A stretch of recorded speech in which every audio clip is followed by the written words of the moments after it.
आज पीडित कुटुंबाशी भेट घेतलेली आहे तुम्ही? इथल्या काही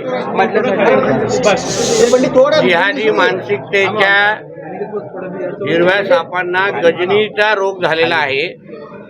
हे कदाचित विसरतायत की राज्यामध्ये हिंदुत्ववादी विचाराचं सरकार आहे. एक कडवट हिंदुत्ववादी म्हणून मुख्यमंत्री म्हणून आमचे आदरणीय फडणवीस साहेब खुर्चीवर बसलेले आहेत. काही हिंदू समाजाच्या लोकांना कुटुंबांना व्यवसायाच्या नावाने अन्य कारणांमुळे त्रास देण्याचे काही घटना या आपल्या या भागामध्ये घडल्या. त्या पीडित कुटुंबांना मी आता भेटायला आलेलो होतो. त्यांना विश्वास देण्यासाठी आलो होतो की हे हिंदुत्ववादी विचाराचं सरकार आहे.